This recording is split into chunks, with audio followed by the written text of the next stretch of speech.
Mesdames et messieurs, bonjour. L'INHA et le château de Fontainebleau sont heureux de vous recevoir pour la 6e édition du Festival d'Histoire de l'Art, dont la conférence qui va suivre s'intitule Le sourire gothique et l'art allemand, sondage historiographique. Je laisse la parole aux intervenants et je vous souhaite une bonne conférence à tous. Merci. Bonjour à tous. Au nom du Centre allemand d'histoire de l'art, je vous souhaite la bienvenue à notre panel ici au Festival d'histoire de l'art à Fontainebleau, intitulé Entre carnaval et carême, ordres et désordres du rire au Moyen-Âge. Dans le cadre de notre thème annuel, le Moyen-Âge et son image, 5 boursiers du Centre allemand vont présenter aujourd'hui 3 axes principaux consacrés à la manière dont le rire trouve, au Moyen-Âge, à corroborer un ordre ou à le contredire. Le rire inscrit le culturel et le social dans le corporel. Topos de la scolastique, motif des artistes, il donne à entrevoir un ordre non seulement moral, mais aussi politique et esthétique. Toutefois, le rire est dual, et suivant la partition de l'hébreu et du grec, il peut être à la fois positif et négatif, joyeux et dénigrant, force d'ordre et de désordre. Nous allons parler de la manière dont le rire au Moyen-Âge se fait force d'observation ou de transgression de la règle commune, qu'elle soit politique ou religieuse. La table ronde s'attachera tout particulièrement à évaluer les rapports du rire au pouvoir et la portée transgressive du rire vu comme espace de liberté, de nature.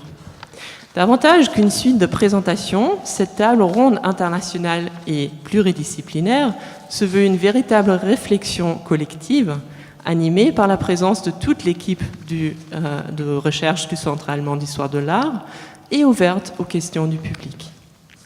Tout d'abord, un mot concernant l'organisation de notre panel.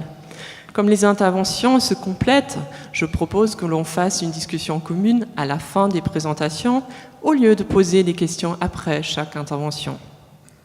Notre première contribution d'aujourd'hui porte sur les ambivalences du sourire gothique entre la France et l'Allemagne et sera communiquée par Lukas Huppertz. Lukas Huppertz est doctorant à la Technische Universität de Berlin et travaille actuellement sur le projet intitulé « Le portail du jugement dernier de la cathédrale de Reims, construction, réception et représentation ». Je te passe la parole, Lukas. Merci. Pendant la Première Guerre mondiale, la cathédrale de Reims fut à plusieurs reprises bombardée par les troupes allemandes. Au cours de 4 années, plus de 300 obus atteignirent l'édifice. L'église, et en particulier son décor sculpté, en sortirent gravement endommagés. Si les généraux allemands avaient cherché à détruire un symbole national de la France, leur acte de vandalisme n'aboutit qu'à renforcer l'importance symbolique d'un édifice qui, comme cathédrale martyre, finit par incarner la souffrance, mais aussi la résistance de la nation française dans son combat contre l'agresseur d'outre-Rhin. Dans un processus analogue, la mutilation par un obus allemand transformait l'ange au sourire en emblème de la cathédrale martyre et de la civilisation française tout court. Face à la destruction de la cathédrale de Reims, Émile Malle, alors le plus éminent historien de l'art français, publia un pamphlet intitulé « L'art allemand et l'art français du Moyen-Âge ». Ici, Malle suggère que les destructions des monuments historiques par les troupes allemandes furent dictées par la jalousie d'un peuple qui, malgré sa, je cite, prétention d'être le grand peuple créateur, en fait, dans le domaine d'art, n'a rien inventé. Pour prouver cette affirmation de l'infertilité artistique de l'Allemagne, Malle présente un corpus soigneusement choisi d'œuvres d'art et monuments outre-Rhin. Il cherche à démontrer que rien de ce qui témoigne d'une qualité artistique n'est autochtone, mais emprunté à l'art français. Au contraire, le caractère de l'art autochtone serait lourd, grossier, vulgaire, bref, barbare. De préférence, l'auteur s'attaque au chef-d'œuvre au présumé tel de l'art médiéval allemand. Voilà le résumé de la discussion autour de la sculpture de la cathédrale de Bamberg.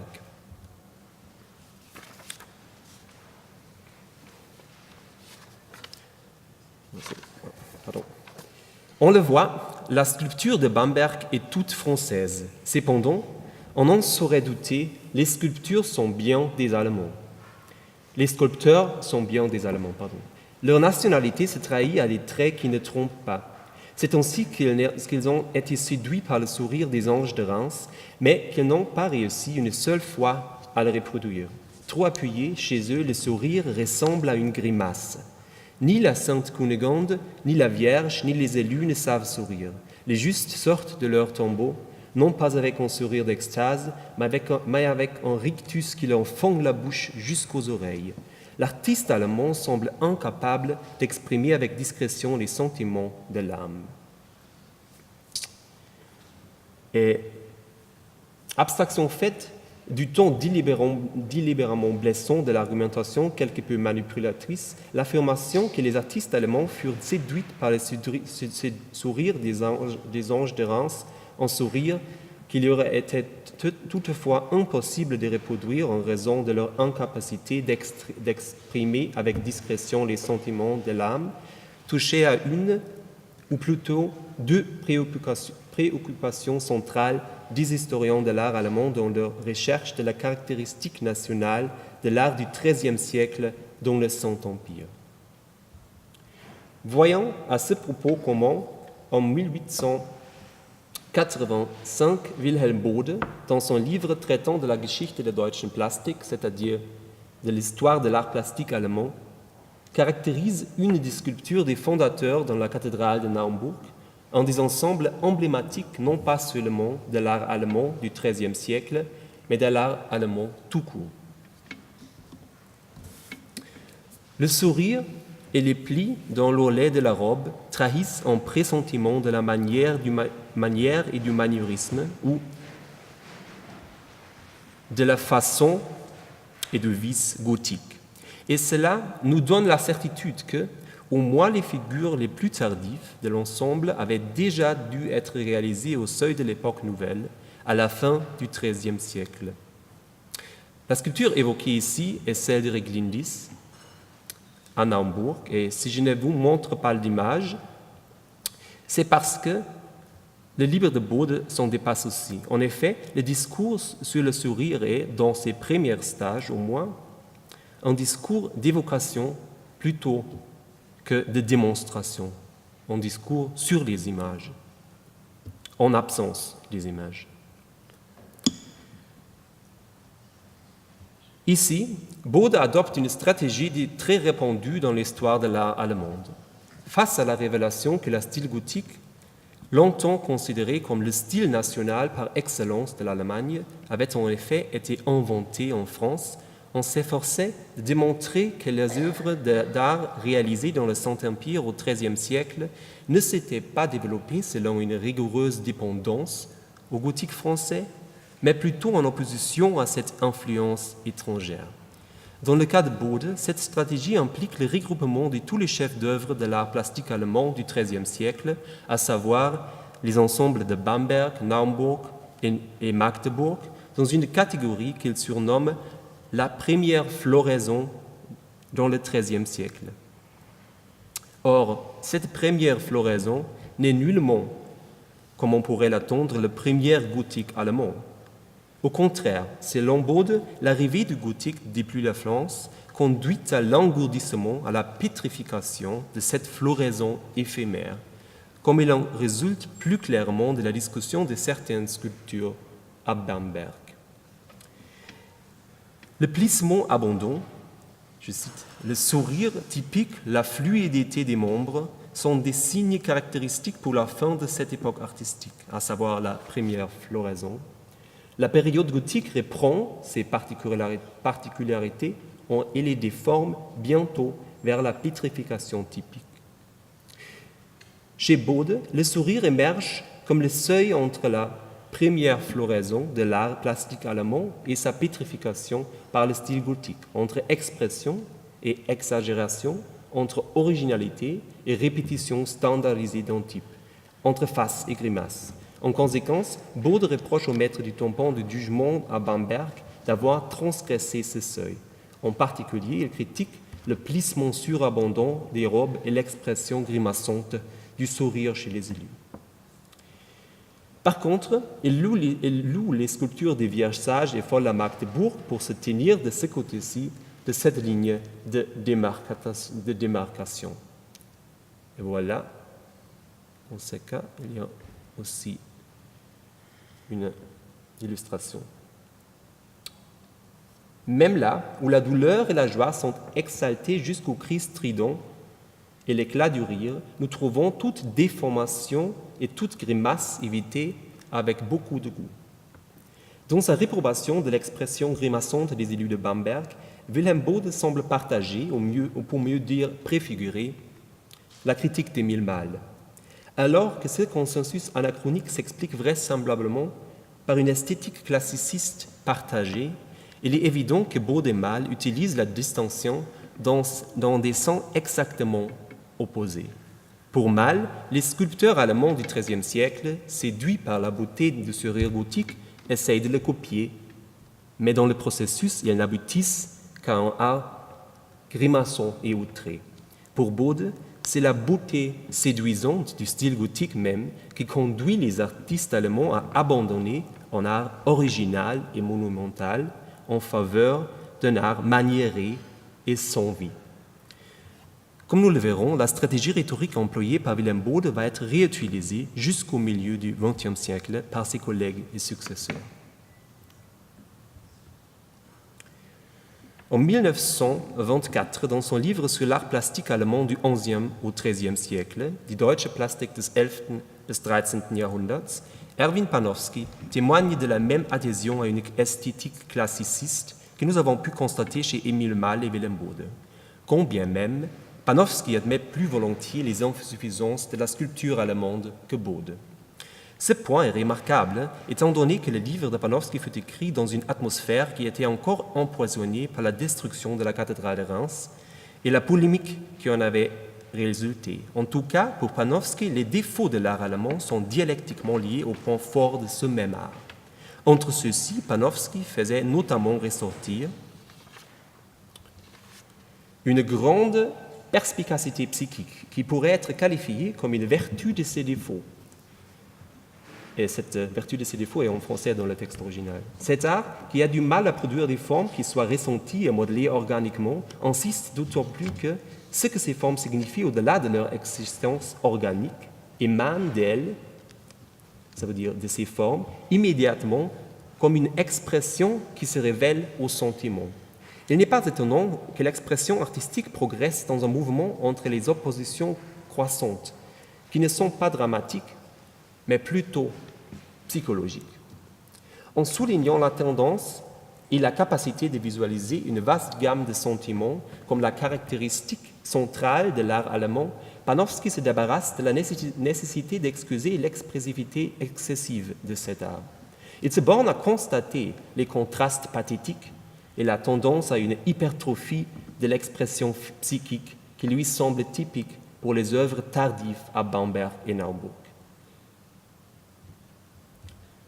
Sa description du maître du jugement dernier de Bamberg est dénuée du ton réprobateur que nous avons remarqué chez Wilhelm Bode. Selon Panofsky, ce maître est caractérisé avant tout par un élan expressif à peu près dépourvu de retenue qui, satisfait des conquêtes du sourire gothique, exagère la joie et la douleur jusqu'à la grimace.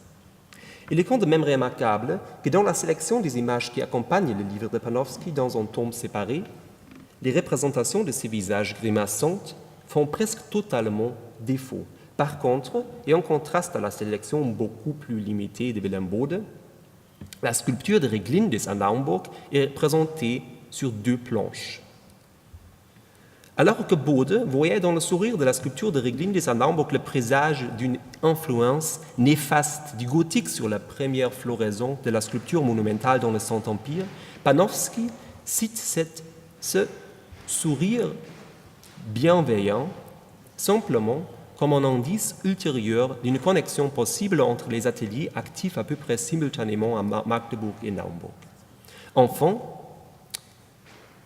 sa discussion des vierges sages et folles à Magdebourg montre que la retenue concernant le jugement esthétique entraîne une lucidité croissante à l'égard de la fonction rhétorique de l'expressivité gestuelle et mimique.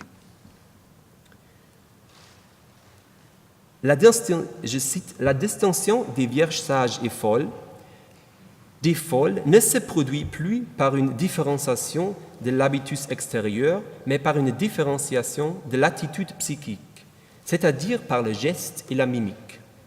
Ici et là, cette dernière apparaît intensifiée jusqu'à la grimace. »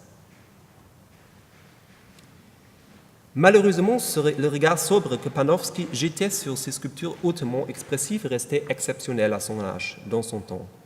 La tendance générale allait dans la direction d'une lecture moralisante et pathétique, de plus en plus chargée de nationalisme, voire de racisme. Le représentant le plus important de cette tendance est bien évidemment Wilhelm Pinder. L'interprétation antagoniste de la relation entre l'art français et sculpture allemand que nous pouvions déjà relever chez Willem Bode est radicalisée, voire militarisée par Pinder qui évoque, je cite, « un combat entre les impressions françaises et la nature ». Un combat entre les impressions françaises et la nature allemande durant la création du portail du jugement dernier à Bamberg, dont Der Bamberger Dom und seine Bildwerke du 1927.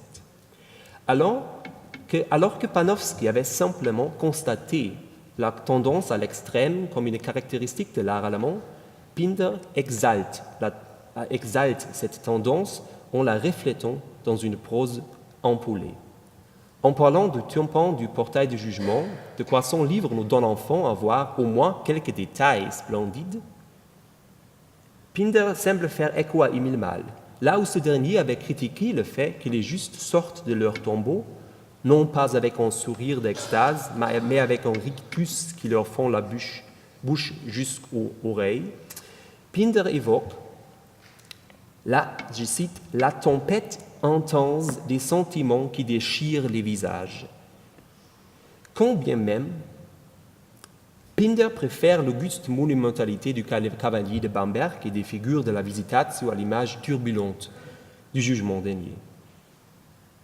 Dans la discussion de l'ensemble sculptural des fondateurs en Hambourg, cette préférence pour l'héroïque se manifeste par la dépréciation de la sculpture souriante traditionnellement identifiée à Reglindis à l'égard de la représentation d'Uta von Ballenstedt en face.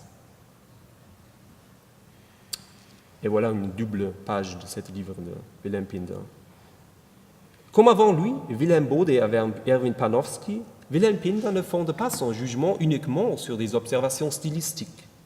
Une fois de plus, c'est les sourires qui semblent particulièrement troubler la sensibilité de l'historien de l'art allemand. En parenthèse, Pinder envisage même la possibilité, que je cite, que peut-être en vérité le grand maître principal ne pouvait pas rire du tout. Et il évoque le cas similaire, selon lui, de Michel-Ange, qui lui aussi serait étranger au rire. Le refus du rire serait donc un point commun de plus entre les deux sculpteurs, lesquels Pinder voit liés par une conception analogue de leur art. Que résulte-t-il de ces sondages préliminaires dans les écrits des trois historiens de l'art allemand sur l'empire des Hohenzollern et de la République de Weimar? En effet, le sourire apparaît comme la pierre de touche pour le problème de la caractéristique nationale de la sculpture allemande du XIIIe siècle. Il faut attendre l'après-guerre pour que la fascination obsessive et conflictuelle avec le sourire gothique soit remplacée chez les historiens de l'art allemand par la question déjà quelque tentativement évoquée par Panofsky de la fonction rhétorique de ce sourire dans son contexte historique. Je vous remercie de votre attention.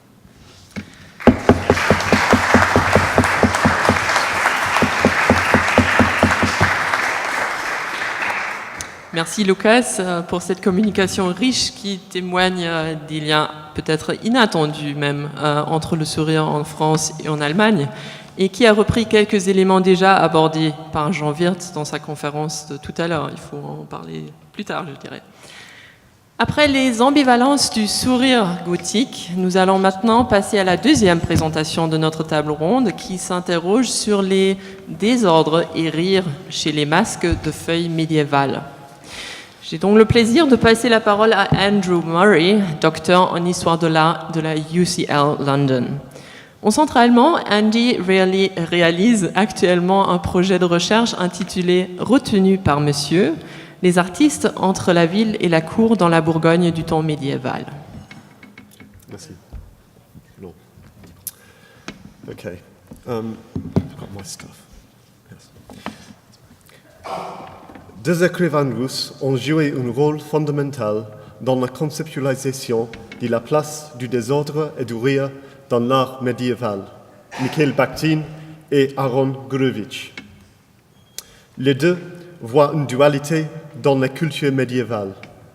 Ils perçoivent ainsi, d'une part, une culture officielle, la culture sérieuse de la liturgie ecclésiastique, et d'autre part, la culture non officielle, qui est la culture du rire et du folklore. Mais alors que Bakhtin comprend la culture officielle et la culture non officielle comme deux entités clairement distinctes, pour Gurevitch, les deux sont liés, comme les deux faces d'une feuille de papier. Je voudrais suggérer une alternative à ces deux positions en me focalisant sur une forme spécifique d'iconographie médiévale, le masque de feuilles, et de montrer que, même si l'on doit accepter la position de Gurevitch, selon laquelle il existe une continuité idéologique entre les cultures officielles et populaires, cette vision du monde n'est pas unifiée en soi, mais pleine de contradictions. Le masque de feuilles est un motif iconographique qui a été largement utilisé dans les églises et les cathédrales de l'Europe occidentale à partir de la fin du XIe siècle. Tantôt, ces masques de feuilles sont constitués d'une tête qui émerge de feuilles, tantôt, la tête est totalement constituée de feuillage. Rien que dans les églises britanniques construites entre les XIIe et le XVe siècle, il existe plus d'un millier de masques de feuilles médiévaux. L'iconographie des masques de feuilles évoque souvent des symboles du mal. Il en existe deux types. Ceux qui symbolisent ce que j'appelle le mal naturel et ceux qui symbolisent ce que j'appelle le mal spirituel. Par mal naturel, je désigne une notion du mal qui serait incarnée dans le monde physique. Une telle notion est rendue évidente par l'un des seuls indices textuels existants qui portent sur la signification des masques de feuilles. Il s'agit de l'inscription du mot « Sylvain » au-dessus d'une tête de feuille sur une fonte baptismale à Saint-Denis. Le mot latin « Sylva » peut suggérer la notion du mal. Le savant du IVe siècle, Chalcidius, a étudié le concept de Sylva. Il y voit deux thèmes principaux. Premièrement, Sylva désigne une entité primordiale qui a précédé la création du monde, une matière informe et sans qualité. Deuxièmement, Sylva est souvent posée comme la source ou la substance du mal. La première des connotations du mot Sylva se vit dans ses dérivations modernes. Dans les mots portugais, selva et l'italien selva, on retrouve, en plus de l'idée de forêt, celle d'une matière sans forme et dense. Ce sens se vit aussi dans les mots anglais selvas, un mot utilisé pour les forêts denses autour du fleuve Amazon. Le feuillage émergeant de la bouche des images tricéphales de Satan, comme celle qui est sur la façade de San Pietro Toscanello, constitue une représentation claire du mal naturel dans un masque de feuilles. Ceci fait référence à l'évangile apocryphe de Nicodémos, dans lequel Satan est désigné comme les trois têtes Belzébuth et la racine de tout mal. J'ai vu ces images, c'est de miséricorde. L'idée que le masque de feuilles suggère une substance primordiale d'avant la création est également évidente dans l'image de la création présente dans la Bible Boskevich. Ici, du feuillage saute de la bouche d'un homme qui est représenté au bas des pages. Tu les vois? Oui. Ok.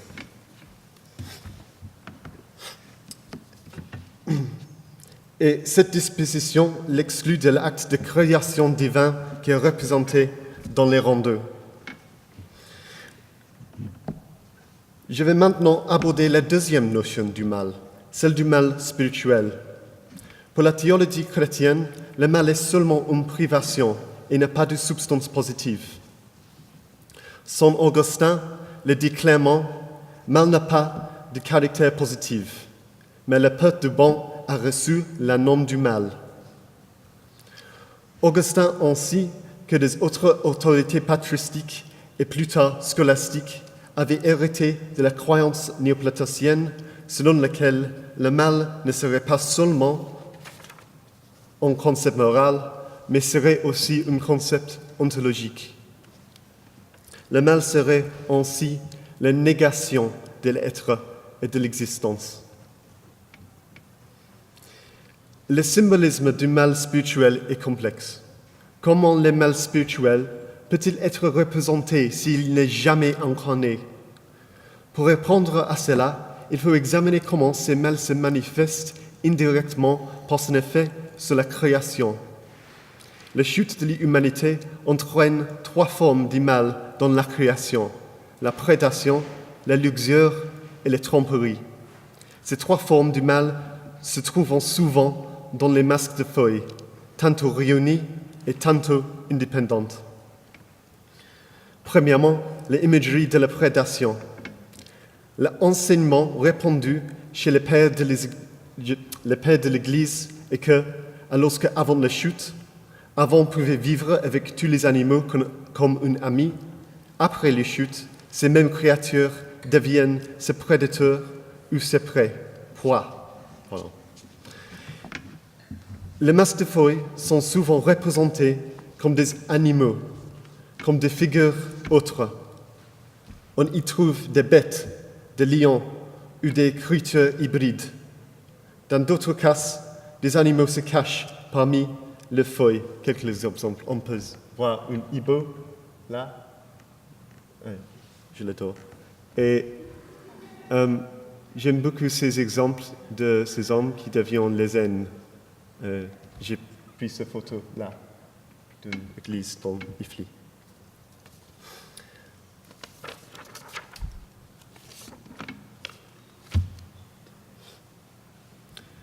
Deuxièmement, les imageries sexuelles et les luxures. La connaissance du bien et du mal donne aux humains la honte de la nudité. Ils commencent alors à se couvrir de vêtements fabriqués de feuilles de figuier. Saint Grégoire le Grand a interprété ce passage comme la naissance de la lutte interne de l'humanité entre les raisons spirituelles et les désirs de la chair. Les masques de feuilles sont souvent sexualisés. Un exemple de cette sexualisation est les masques de feuilles de l'église de Melbourne, Derbyshire, qui ressemblent à une chiline gig. Ce type de figure féminin qui affiche ses organes génitaux avec l'aide de ses mains. Et elle est un chat aussi, un animal. Intéressant. On y trouve aussi un masque de feuilles similaire, mais peut-être de sexe masculin, à la cathédrale de Nîmes. Une miséricorde de la cathédrale de Bristol constitue une image peut-être encore plus remarquable. On y voit une femme sortant de feuillage et en faisant une fellation. Elle tient dans ses mains un grand pénis en érection qu'elle met dans sa bouche. Ma prononciation. Enfin, le fait que Adam et Ève cachent la nudité indique. Le troisième effet de mal spirituel, la division de la vérité du mensonge, de l'honnêteté de la tromperie. Ils se sont cachés le sexe, et ils se cachent de Dieu parmi les arbres du jardin. Ceci fait référence au symbolisme de la clandestinité et de la tromperie que l'on trouve aussi comme thème récurrent dans les masques de feuilles. Les clés de voûte dans les cathédrales d'Ily sont aussi notables. Le feuillage de le visage de cette tête agit comme un maillage qui empêche une divulgation complète de la face qui se trouve en dessous. On trouve un exemple similaire dans le style de chœur de New College Oxford qui cache ses yeux avec des feuilles. Son sourire suggère qu'il apprécie le fait que nous, en tant que spectateurs, ne pouvons pas les voir. Ainsi, pour conclure, nous pouvons dire que le masque de feuilles combine des symboles du mal issus des traditions chrétiennes et des traditions païennes. S'il est vrai, comme Gurevitch l'avait déclaré, qu'il existe une continuité entre les cultures officielles et non officielles de l'Europe occidentale au Moyen-Âge, cela ne signifie pas qu'il y ait une homogénéité dans ces idéologies. Au contraire, j'ai tenté de montrer que cette culture peut avoir ses propres contradictions internes, des contradictions qui résultent de l'affrontement et de l'héritage des différentes traditions qu'il a assimilées. Un autre écrivain russe, Valentin Volossinov, nous permet de mieux comprendre la plasticité de ces traditions et des symboles qu'elles engendrent. He wrote, « En réalité, tout signe idéologique vivant a deux visages, comme Janus. Toute critique vivante peut devenir louange. Toute vérité vivante ne peut manquer de paraître à ce temps le plus grand des mensonges. Les têtes de feuilles sont comme des masques de Janus.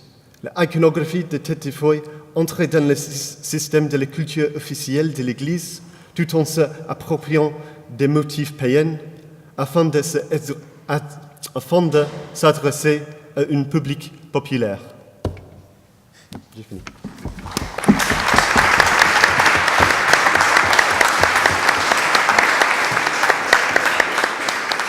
Merci Andy pour ta communication très originale.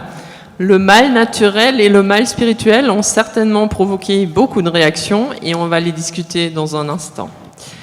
Notre dernière contribution d'aujourd'hui est une collaboration de 3 boursiers et porte sur le rire de Dieu, les images de la dérision du Christ.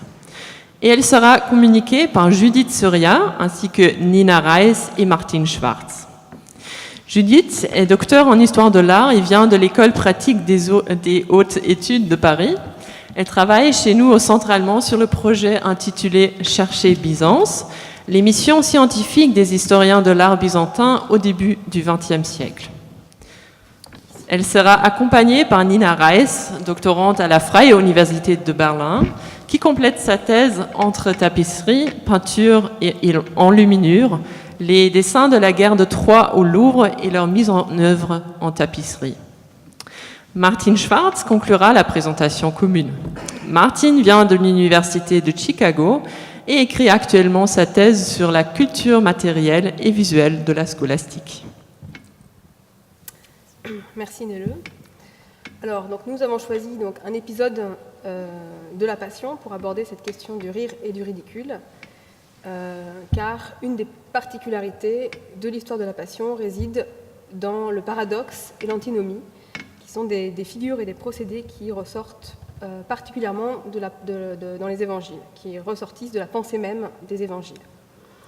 Le procédé est en effet présent de façon générale dans les quatre récits christologiques, par exemple dans le renversement des valeurs tel qu'il apparaît dans les béatitudes ou dans les paraboles, où l'on apprend par exemple que les derniers seront les premiers et toutes sortes de paradoxes de ce type.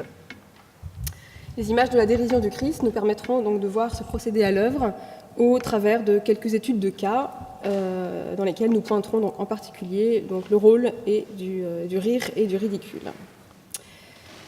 Un des premiers épisodes d'outrage a lieu chez le grand prêtre, après que le Christ ait répondu par l'affirmative quand on lui a demandé s'il est le Fils de Dieu. Donc, ce récit se trouve dans les 3 synoptiques, donc Matthieu, Marc et Luc. D'autres humiliations ont lieu après le jugement de Pilate et la condamnation. Le gouverneur Pilate donc fait battre de verge le Christ, puis les soldats miment une parodie de sacre. Cet épisode est raconté chez Matthieu et Marc, puis Jean. Le Christ est encore moqué par les scribes et les sacrificateurs pendant la crucifixion, dans les 3 synoptiques. Je présenterai brièvement la dérision du Christ en contexte byzantin, avant de laisser la parole donc à Nina Reiss, puis Martin Schwarz, qui aborderont la question en analysant des œuvres de la fin du Moyen-Âge occidental. C'est surtout le simulacre de sacre à l'issue de l'interrogatoire de Pilate qui est représenté dans les images byzantines et toujours distinct de la montée au calvaire ou de tout autre épisode. Cette scène est désignée par le terme o ampegmos, généralement inscrit dans les peintures murales et qui désigne l'action de se moquer, de railler ou les injures elles-mêmes. Le texte évangélique mentionne des soldats qui, ayant revêtu le Christ d'un manteau pourpre, qui à Rome comme à Byzance était porté par les empereurs, et d'une couronne d'épines, donc se moque de lui. Matthieu indique qu'ils lui ont également remis un roseau en guise de sceptre, et Marc que les soldats le frappent avec ce même roseau. En outre, en référence aux cérémonies impériales, les soldats fléchissent les genoux et se prosternent devant le Christ. Cet épisode apparaît dans l'iconographie byzantine dès le XIe siècle. Ici, par exemple, dans l'image du haut, vous avez un tétraévangile, le grec 74 de la Bibliothèque nationale de France, où on voit donc la dérision du Christ, avec donc le Christ au centre qui porte la robe de pourpre avec un manteau par-dessus, et autour de lui, les soldats qui le frappent avec des roseaux, et à ses pieds, donc, 2 autres personnages qui sont prosternés dans une position de respect feinte. Les images byzantines montrent donc des soldats dans les images de la dérision, mais très vite, des musiciens et des danseurs, dont l'origine n'est pas dans les évangiles, y apparaissent également. En dessous, vous avez une miniature ici du tétraévangile de Florence, conservée à la bibliothèque laurentienne et datant du début du XIIe siècle. Le Christ est toujours vêtu de sa robe de pourpre, mais aucun des autres personnages n'est clairement décrit comme un soldat. En revanche, celui qui le devance porte une tunique courte aux manches démesurées qu'il fait voltiger autour de lui. Cette tenue désigne un danseur, comme on peut en voir dans les représentations orientales, dans un sens très large, puisqu'on en trouve en Chine, en Perse et donc à Byzance également. À la fin du XIIIe siècle, cette distance avec les sources évangéliques se confirme et des musiciens accompagnent la parodie de cérémonies. Vous avez à gauche, l'image de l'église Saint-Nicolas de Varoche, à côté de Prilep en Macédoine, qui date de la toute fin du XIIIe siècle. Donc le Christ, toujours en position centrale, est encadré par une foule assez dense et des joueurs de cornes et de fifres se mêlent aux autres bourreaux et soldats.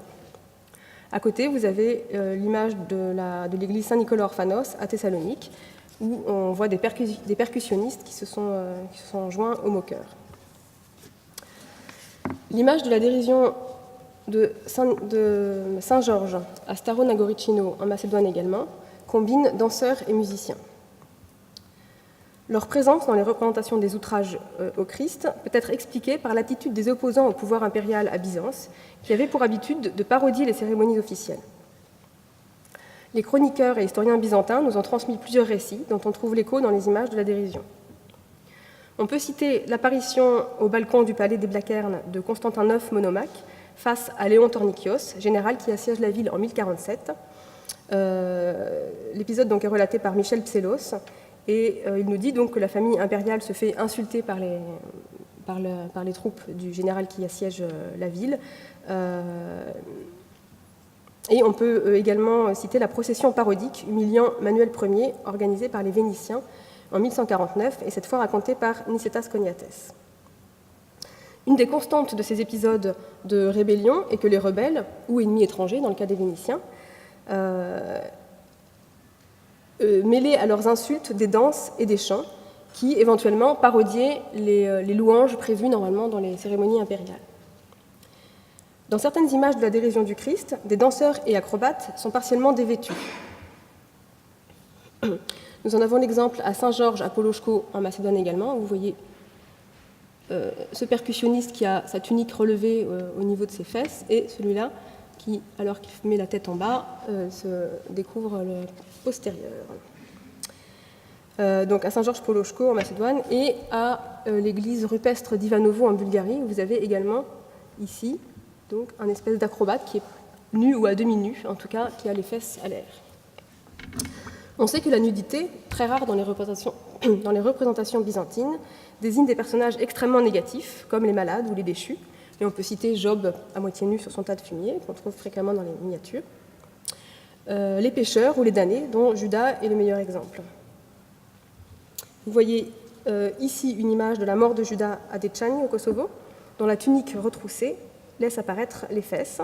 Et à côté, dans la crucifixion du monastère de Lesnovo, également en Macédoine, le soldat qui fait boire le vinaigre, le vin mêlé de fiel au Christ a également pas de bas et on voit ses sous-vêtements. Il a les jambes nues et on voit ses sous-vêtements. Ces images sont donc de bons exemples de paradoxe et d'ironie. La parodie de sacre impérial est renforcée par la présence d'éléments empruntés à la vie politique byzantine. Mais dans le cas de ces images, qui sont surtout des images religieuses, c'est bien la royauté du Christ qui est évoquée par le truchement de ces éléments séculiers. Ce sont évidemment les bourreaux qui sont ridicules, en particulier dans les images où ils sont représentés nus. Le Christ, lui, est toujours debout face aux spectateurs. Or, la frontalité, l'axialité et la symétrie que l'on observe dans toutes les images que nous avons vues le valorisent certainement. Cette dominante formelle se remarque en effet dans la plupart des images épiphaniques, dans lesquelles la divinité du Christ apparaît, telles que le baptême ou la transfiguration. Cette position frontale est dans ces images chargée de sa valeur habituelle, mais entre en conflit avec l'attitude moqueuse des autres personnages ou les attributs du Christ, tels que roseau et couronne d'épines. Pourtant, de la même façon que l'image infamante de la crucifixion évoque la victoire du Christ sur la mort, celle de la dérision participe de la mise en scène du sacrifice rédempteur. La placidité du Christ et la passivité avec laquelle il accepte d'être bafoué rappellent son consentement, mais évoquent également sa divinité, puisque l'image appelle à l'esprit la réponse faite à Pilate, selon Jean 18, 36. « Si mon royaume était de ce monde, mes gens auraient combattu pour que je ne sois pas livré aux Juifs, mais mon royaume n'est pas d'ici, mon royaume n'est pas de ce monde. » Je vais laisser la parole à Nina.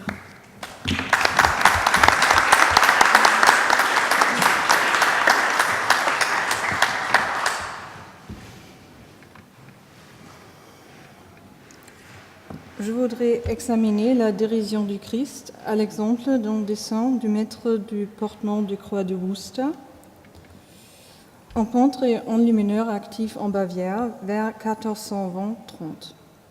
Au premier regard, l'iconographie de la dérision, qui présente habituellement le Christ au centre de la composition, ne s'impose pas au spectateur, qui est confronté avec une composition mouvementée.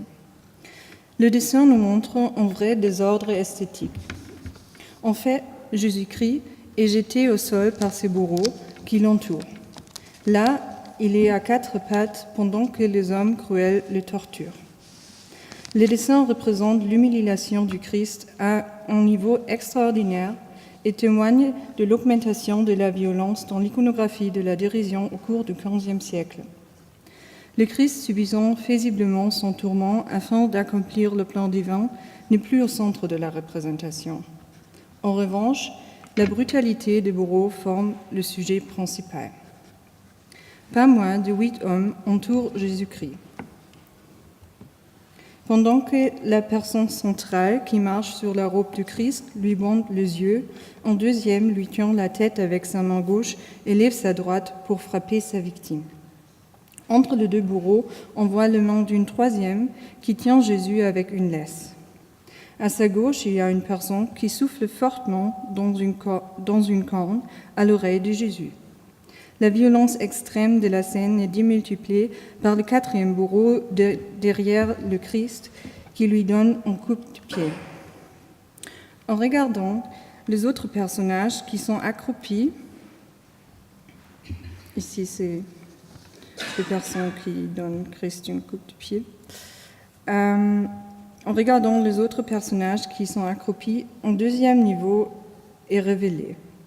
À gauche, 2 personnes sont accroupies en face du Christ. L'une d'eux s'approche tout près du Christ, les touche à l'épaule et lui tire la langue. L'action de l'autre n'est pas tout à fait claire. Il tend la main droite, peut-être pour gifler le Christ, et ouvre la bouche comme s'il criait ou qu'il lui crachait dessus.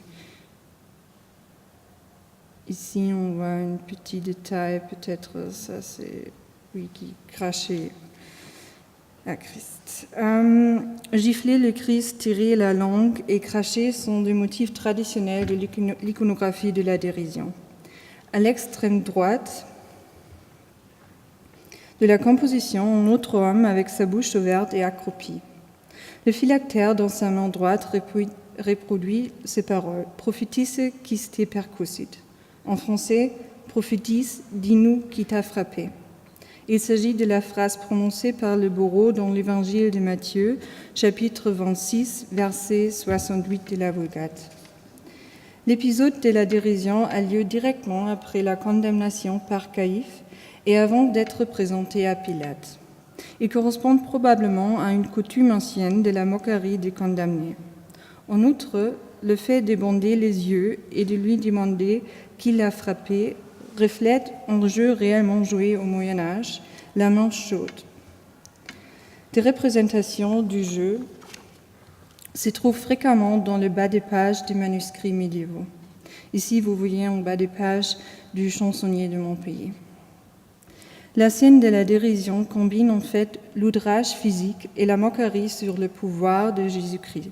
En montrant le bourreau lui bander les yeux et la phrase inscrite sur le phylactère « Prophétisse, dis-nous qui t'a frappé », l'artiste a cherché à montrer ces deux facettes de la dérision en même temps. L'aspect de la moquerie, qui n'est pas facilement montré dans les images, est en plus conforté par le geste comme tirer la langue ou gifler le Christ. Penchons-nous maintenant sur le bourreau et leurs caractéristiques. Les hommes qui entourent le Christ ont des physionomies grossières. Leur visage grimaçant semble grotesque et laide. Dans des textes de l'époque, la laideur des bourreaux est liée à leur perniosité et leur méchanceté. Dans 3 livres de l'humanité du Christ, Pietro Aretin les décrit comme suit. L'un portait au visage tous les défauts que la nature peut donner. Le front petit, les yeux qui louchaient, les sourcils épais, le nez camus, les lèvres bouffies et violettes d'où pendaient 2 touffes de barbe.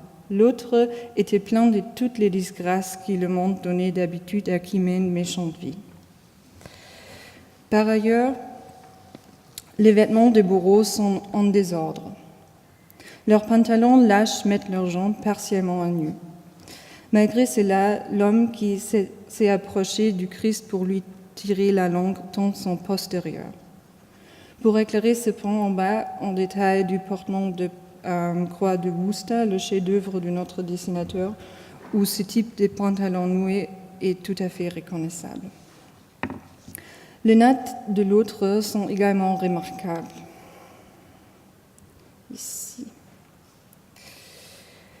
Ces hommes brutaux qui s'y moquent du Christ sont non seulement violents et méchants, mais aussi ridicules. Cet aspect est rendu évident par le bonnet de bouffon qui portent certains d'entre eux et qui les ridiculisent. L'antisémitisme de ce renversement de la dérision apparaît également dans le chapeau juif qui porte une des bourreaux. Mais le plus significatif est celui qui donne au Christ un coup de pied. Ici, le bourreau du Christ est vraiment le fou. Non seulement son visage est déformé d'une façon grotesque, mais son masque aussi nous montre le visage du mal avec des dents apparentes. Merci.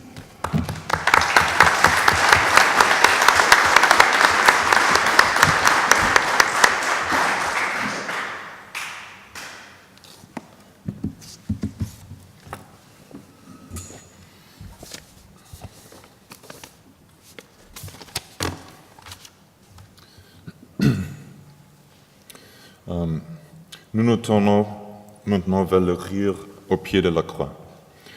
Concrètement, je veux parler du diptyque de la crucifixion et du jugement dernier par Jan van Eyck. Le diptyque date de 1441, c'est-à-dire de la fin de sa vie. Les deux panneaux sont relativement petits. Ils ne mesurent que 56 cm en hauteur et 20 en largeur.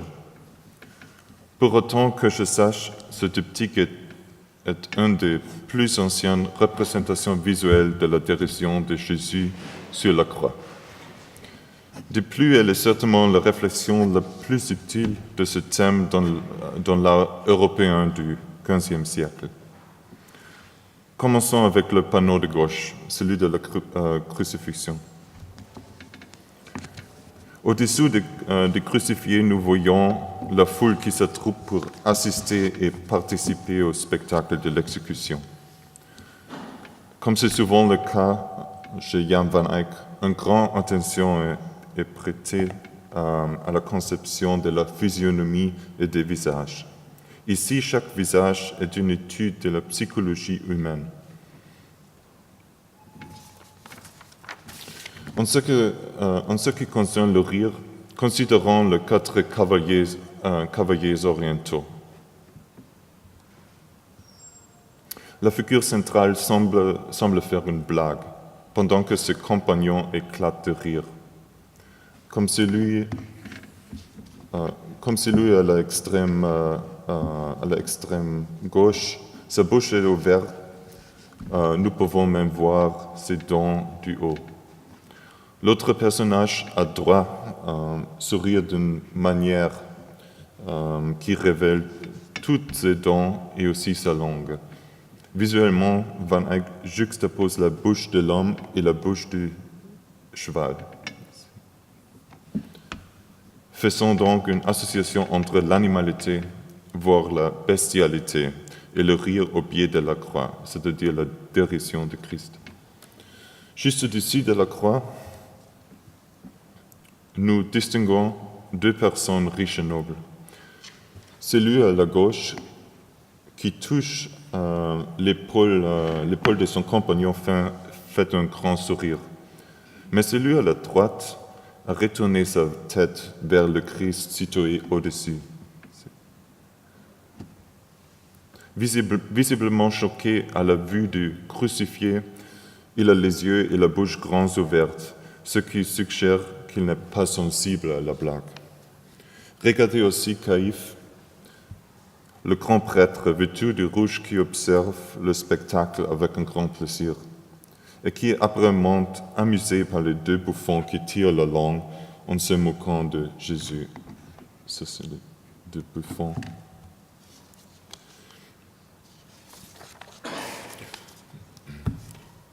Dans le contexte du XVe siècle et la dévotion moderne, il existe certains parallèles entre l'exploration du rire de Jan van Eyck et la littérature dévotionnelle. Je me réfère seulement à un exemple, les méditations sur la vie du Christ, écrit par Thomas à Campi jusqu'à quelques années après la date de notre diptyque. Thomas consacre un chapitre entier au sujet de la dérision du Christ pendant la crucifixion.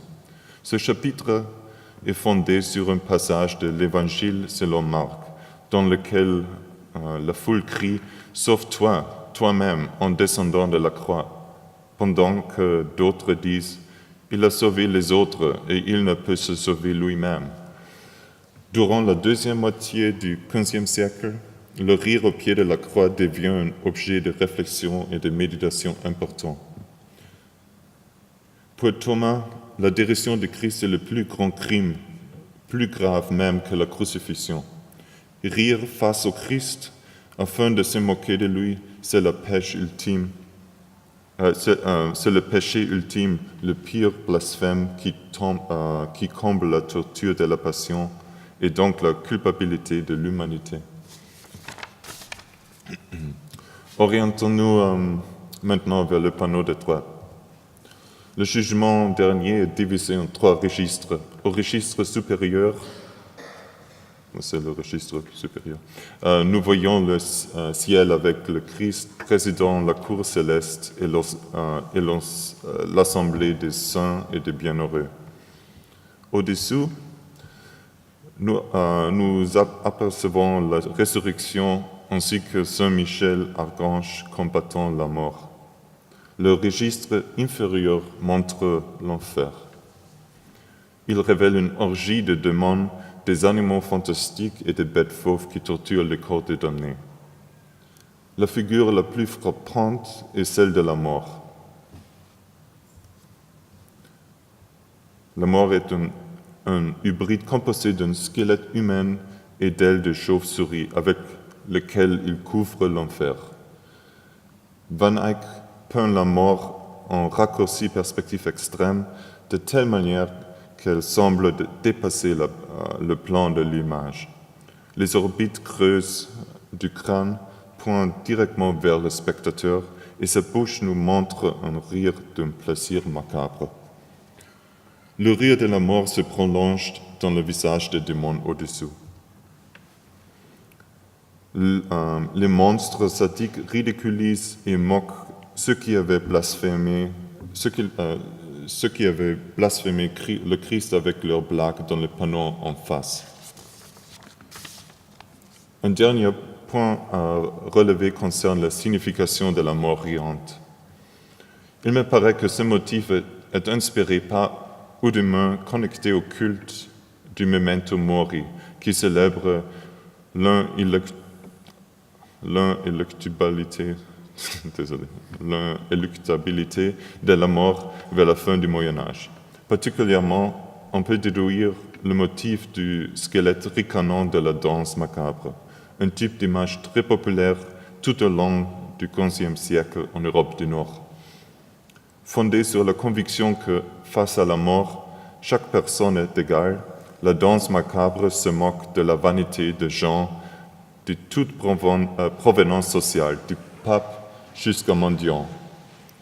Ce type d'image, en tant qu'allégorie morale, montre des squelettes joyeux qui forcent les représentants de toute classe sociale confondue à danser une grande fête fatale. On la trouve en peinture murale ainsi que sous forme de gravure sur bois. En fait, la première représentation connue de danse macabre apparaît au cimetière des Innocents à Paris en 1424, c'est-à-dire environ 15 ans avant les panneaux de Van Eyck. Aujourd'hui, elle est connue uniquement à travers des reproductions ultérieures. Cet exemple des balles, datant d'environ 1440, manifeste encore mieux le caractère comique et le principe parodique sous-jacent de l'idée de la danse macabre. Donc, pour conclure, le diptyque de Jan van Eyck représente deux moments dans la relation entre Dieu et l'humanité. Premièrement, la moquerie et le rire face à Jésus crucifié. La passion arrive à son apogée et l'humanité se charge de la plus grande culpabilité. Deuxièmement et conséquemment, l'humanité emporte les stigmates. Comme le crâne ricanant le déclare, à la fin du temps, la moquerie sera renversée. Je vous remercie.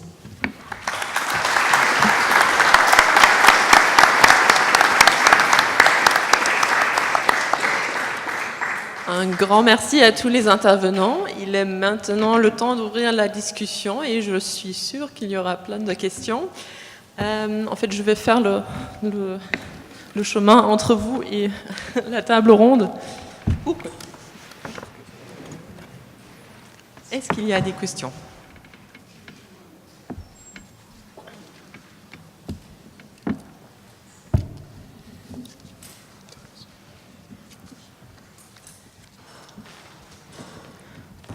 Bonjour, je voudrais poser une question à l'intervenant sur le masque des feuilles.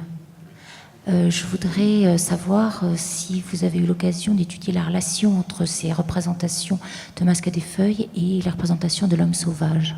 L'homme sauvage, oui. Oui. Non, c'est intéressant. Oui. Oui. Pendant le XIIIe siècle, le IIe et XIe siècle, les deux iconographies sont séparées, je pense, mais plus tard, les deux sont combinés. Et il y a un essai, je ne peux pas souvenir le nom de l'écrivain, mais qui met les deux, les relations entre les deux, particulièrement pendant les rituels festifs, quand les hommes se habillaient dans les fourrures ou les feuilles. Oui, mais je n'ai pas mentionné ces iconographies ici parce que les temps. Mais oui, non, c'est tout. Pardon, je n'ai pas une bonne réponse à cette question. Puis-je le pense parler avec toi plus tard, peut-être? Oui. Martin, est-ce que tu as en tête d'autres exemples d'intégration du motif des danses macabres dans des peintures de plus grande envergure comme celle que tu as montrée? Est-ce que tu as en tête des exemples d'intégration du motif des danses macabres dans des peintures de plus grande envergure comme celle que tu as montrée? Est-ce que le cas de Van Eyck est isolé, ou est-ce que les danses macabres, on les retrouve dans d'autres peintures d'hôtels ou... Comme vous avez compris, on est très international ici. Peut-être ça serait même possible de répondre en anglais, si vous voulez. Comment? De répondre, pas de poser la question. Non. Non.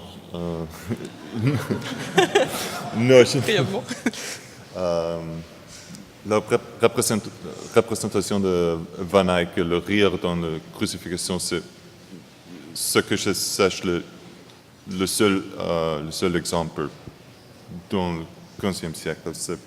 Je crois que c'est vraiment unique. Mais oui. Oui, bien sûr. Puis-je répondre à la première question parce que j'ai pensé un peu si nous sommes tous intéressés. Mais le homme sauvage est un homme qui habite dans les forêts et sont tous différents. Et il est différent que les figures de le masque de feuilles.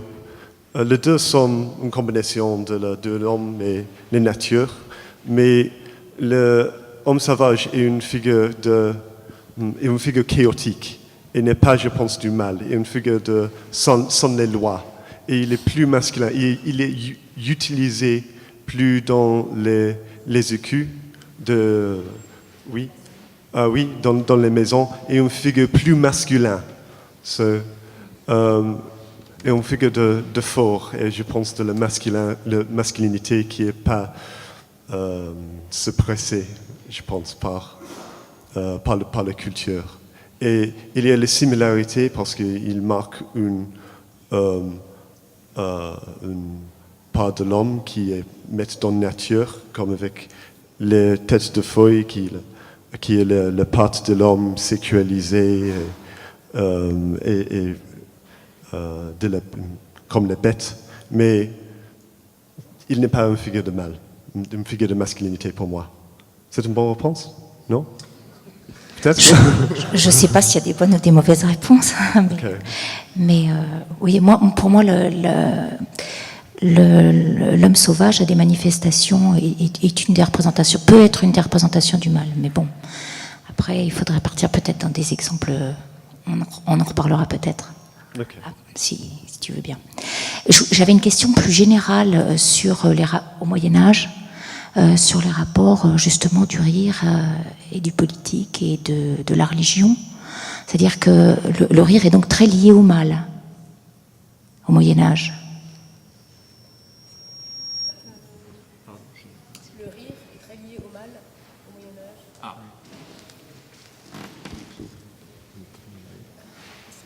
Dans un contexte religieux. religieux. Dans un contexte, en Occident, dans un contexte religieux et monastique, oui, certainement. Enfin, en tout cas, c'est censé être interdit, même si on a vu ce matin, notamment à la conférence de Nathalie Leluel, je ne sais pas si elle est encore là, des exemples qui montraient un peu que c'était un peu plus flou que ça en réalité. Et sinon, à Byzance, au niveau religieux, c'est pareil. Les moines ne sont pas censés rire. Il y a très très peu. Il a vraiment fallu se pencher sur la dérision du Christ pour voir des images où on voyait des gens qui éventuellement rient ou font des.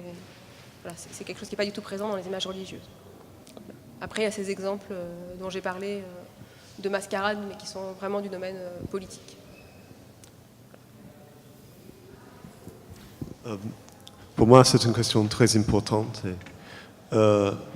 J'ai commencé ma présentation avec une discussion de Bakhtin et Aaron Gurevich, parce que je suis convaincu par le cas de Gurevich qu'il n'est pas simplement une division entre les cultures populaires et les cultures de l'Église et les cultures officielles.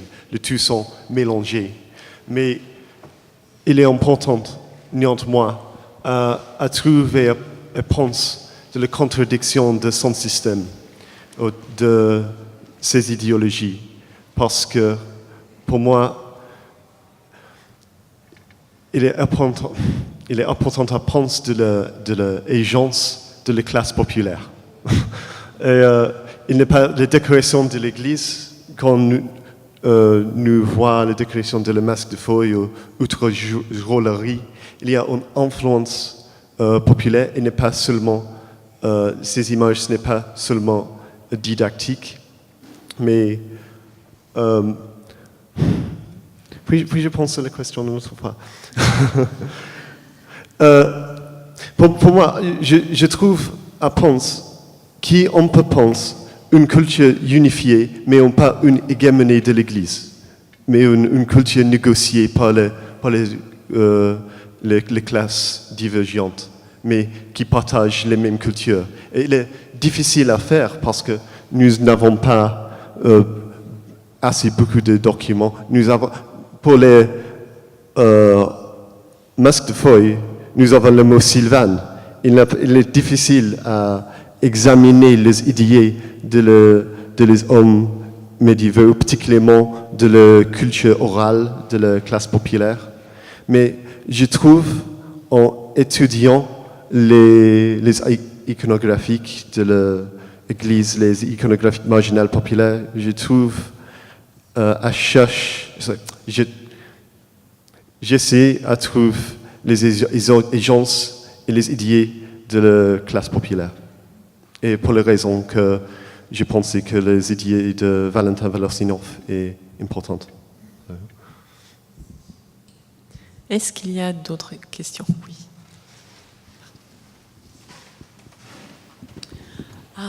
Excusez-moi si vous avez déjà parlé de ça, je n'ai pas compris, mais c'est une question générale. Est-ce qu'il y a un moment en l'écriture chrétienne médiévale quand le rire devient égal avec la déformité de le visage et la déformité de l'âme?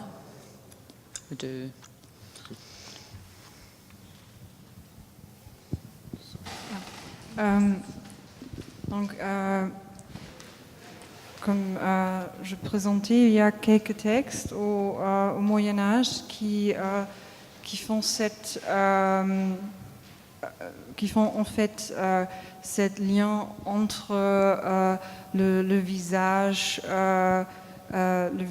grotesque et le visage grossier et le mal et être mal. Et ça a une base dans des textes antiques qui décrivent déjà comment un visage semble et qui sont les caractéristiques de cette personne. Et ça se suivre au Moyen-Âge. oui. Il y a différents textes antiques, mais actuellement je n'ai pas la source précise. Mais il y a différents textes qui font ça, et aussi au Moyen-Âge. Pietro Aretin, en fait, c'est 16e siècle. C'est pas vraiment Moyen-Âge. Mais il y a d'autres, hein, mais actuellement je n'ai pas la source. Désolée. Bon. Merci chaleureusement pour votre attention. Pour celles et ceux entre vous qui seraient plus particulièrement intéressés de découvrir les autres thématiques abordées par les boursiers au Centre allemand, nous avons disposé une série de posters devant la table. Sentez-vous libre de vous approcher dès maintenant.